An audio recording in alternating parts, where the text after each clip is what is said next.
Carolina Belo e este é o podcast Viajar Correndo. Sabe aquela ideia de férias na qual a pessoa fica naquele marasmo na praia, vendo a vida passar? Para um grupo de pessoas, essa não é a imagem ideal. O bom mesmo é viajar para exercitar-se, agregando corrida e viagem. Bom mesmo é viajar para correr. Se você acha a mesma coisa que eu, então vem comigo!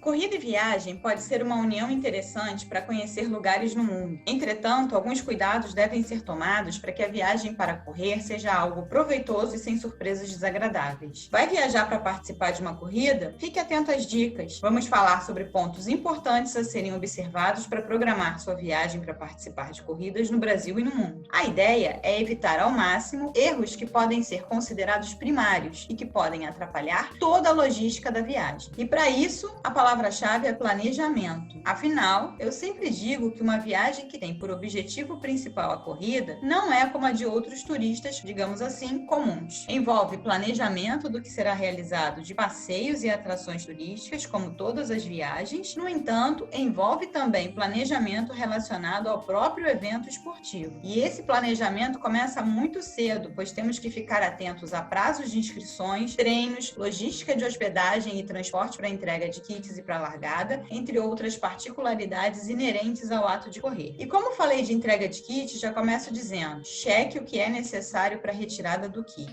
Algumas corridas exigem o preenchimento de ficha médica em modelo próprio, já outras exigem um atestado médico, e no caso de provas internacionais, se não for no idioma oficial do país da prova, deve ser em inglês. Além disso, é bom ficar atento às exigências das provas. Algumas pedem certos materiais que são obrigatórios para a participação. E há checagem disso na entrega do kit e às vezes até no dia da corrida. Já pensou em desperdiçar todo um período de treinamento e privações por um erro desses? Em uma viagem internacional para correr, devemos ter cuidado com o fuso horário. Um fuso com 1 ou 2 horas de diferença pode não fazer um estrago muito grande no desempenho do corredor. No entanto, um fuso maior que isso sim. Sendo assim, o ideal é chegar com antecedência de 3 a 4 dias para adequar o sono ao fuso horário. Se não der, algumas pessoas também começam a mudar seus hábitos ainda no Brasil, indo dormir e comer mais cedo ou mais tarde, para que a chegada ao país da corrida seja menos traumática. Outro problema que pode comprometer uma viagem para correr é a questão do clima. Esse desempenho do corredor afetado também pode ser sentido se o clima do local for muito diferente ao clima do local dos treinos. Por isso, nesses casos, recomenda-se a chegada ao local da corrida com mais dias de antecedência ainda, uma semana, por exemplo. Ou então, treinar em condições de climas similares ao da prova, o que nem sempre é possível, né? Também devemos levar em consideração a proximidade do hotel com a largada da corrida. Muitos falam para que o hotel seja próximo à largada. Excelente quando a largada é realizada em um bairro tranquilo da cidade. Às vezes, a largada é realizada em um ponto que não há muito movimento à noite. Então, nesse caso, não é bom para o viajante ficar hospedado próximo à largada, uma vez que nos outros dias o local é meio deserto. Sendo assim, vale a pena hospedar-se um pouco distante e ir à largada de táxi ou de transporte público, caso ele esteja disponível. Outro ponto relevante é verificar se o hotel oferecerá café da manhã em um horário diferenciado para os participantes da corrida. Caso isso não aconteça, passe em um supermercado antes. Garanta tudo o que você precisará para o café da manhã no dia da corrida. O que não pode é ficar sem tomar o café da manhã no dia da prova. E já que estamos falando de comida, verifique se haverá um jantar de massas oferecido pela organização. Quando não há um especificamente organizado por eles, pode ser que haja parceria com restaurantes locais. É bom conferir, pois geralmente os preços dos pratos são mais em conta. Você economiza e já garante a energia para o dia seguinte. Ainda sobre comida, muito cuidado com a alimentação. A tentação dos pratos típicos do local onde será realizada a prova pode ser algo muito forte, mas evite. Assim como os corredores de longas distâncias, seja resistente e mantenha-se longe deles pelo menos até o dia da prova. Lógico que os organismos são diferentes e algumas pessoas não possuem esse tipo de problema, mas por que arriscar todo o planejamento por alguns momentos de prazer sensorial com a comida? Deixe para experimentar as novidades depois da prova. Você poderá aproveitar muito mais esse momento. Falando em novidades após a corrida, planeje antecipadamente tudo o que você quer fazer na cidade. Para isso, recorra à internet, a guias turísticos e a revistas especializadas. Vem conferir aqui no blog Viajar Correndo. Assim, você fica sabendo dos eventos que acontecerão no local na época em que você for correr e as possíveis atrações que você poderá visitar. Mas na na hora de montar o roteiro de passeios e atrações, priorize antes da corrida atividades menos cansativas, que não necessitem de longas caminhadas ou que exijam muito tempo em pé. Além disso, quanto mais próximas do hotel forem essas atividades, melhor. Passou a corrida? Aí sim, liberado para andança. Dependendo da atração que você deseja visitar, talvez seja necessário comprar os ingressos com antecedência. Verifique sobre isso no site da própria atração e, se for o caso, já garanta a sua ida. Dessa forma, você não perde tempo em filas e não corre o risco de os ingressos esgotarem-se. Outra forma de facilitar a vida são os aplicativos. Hoje, a maior parte das pessoas possui um smartphone que possibilita baixar esses aplicativos. Eles podem ser muito úteis para o acesso ao mapa do lugar e também para a questão do deslocamento. Isso porque há aplicativos que informam sobre linhas de metrô e de ônibus da cidade. Em caso de provas no exterior, eles também facilitam a vida na questão do idioma. O melhor é que alguns não precisam de internet para nos fornecer todas essas informações, ou seja, tudo disponível offline para você. No entanto, vale ressaltar que, dependendo do local, não é porque você é um turista que você pode ficar exibindo o seu celular para lá e para cá. Cuidados com segurança sempre são fundamentais em uma viagem. E não só com segurança, mas com saúde também. Tente programar a sua volta em um dia diferente da prova, principalmente se a mesma acontecer por meios aéreos e que tenham longa duração. Isso porque em viagens de avião pode ocorrer a trombose venosa profunda, conhecida como TVP, uma condição em que há a formação de um coágulo sanguíneo, geralmente na perna, que pode se deslocar pela corrente sanguínea atingindo órgãos vitais. E não se esqueça de fazer um seguro viagem. Ele pode ser de grande ajuda em momentos de necessidade e de imprevistos. E como você está indo para correr, verifique se o seu seguro cobre acidentes esportivos. Isso é muito importante. E imprevistos não acontecem somente com a saúde. Ele pode atacar, digamos assim, a sua mala despachada. Ninguém merece ter a mala que foi despachada extraviada e ficar sem material da corrida. Por isso, fique atenta à arrumação das malas. Leve na mala de mão a roupa que irá usar na corrida. Caso aconteça algum imprevisto com a sua mala despachada, a roupa da corrida está garantida para o dia da prova e você não terá outras surpresas por usar materiais novos na corrida. Só atenção para não levar objetos pontiagudos, como bastões de corrida ou líquidos acima de 100 ml na mala de mão. Eles não são permitidos em viagens internacionais. Então, para não correr o risco de perdê-los, já coloque direto na mala despachada e reze para nada acontecer.